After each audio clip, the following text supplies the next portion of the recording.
Good morning. I had to go to work yesterday despite being sick, but someone took my shift for today, so I've got the day off. I do have what appears to be the flu, so I'm not going to be doing anything particularly adventurous or gregarious. Not that I generally do things that are adventurous or but I figured today I'll do a little bit of reading and watch a few movies from the 1,000 Movie Project list. Since I'm now sort of perpetually on the subject of movies, I watched a movie last night that wasn't on the list of the 1,000, but it was on Netflix. It was called Dogg Eat Dog. I kind of liked it. Like, I gave it 3 out of 5 stars. It's really fucking violent. It actually got me thinking about, like, how I might be getting older and my sensibilities are changing, because the way that I responded to the violence wasn't like I was recoiling, it wasn't that I was cringing.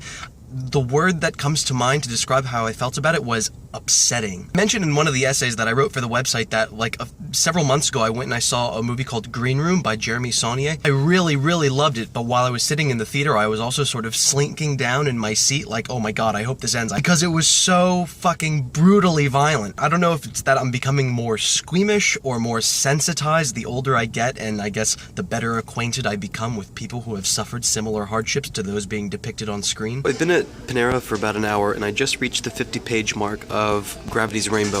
It's really good, I'm liking it a lot, but it definitely requires way more concentration than I've been giving toward the fiction that I've been reading lately. Heading home now. Gonna stop at Starbucks to get a refresher, and then I'm gonna watch a movie, and it looks like good movie watching weather.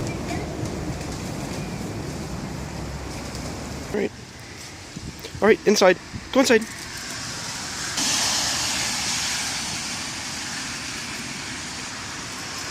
It's the end of the day, I'm still not feeling that great, and I think you can even hear it in my voice. I've watched 2 movies today. The first one was Peter Ibbotson from 1935, which was a romance. Second one was called The Story of a Cheat from 1936, and that one was French. Story of a Cheat was great, it was hilarious, I loved it. It's one of my favorites so far in the list. One of the obstacles that's now being posed as I get into, like, the mid-1930s and even further into the 40s and 50s is that the movies that I'm having to watch now on the list aren't in the public domain anymore. The first 50 movies, the 19-teens and the 20s, and even sometimes the early 30s, the movies were in the public domain, or if they weren't in the public domain, you could pretty easily find them streaming online.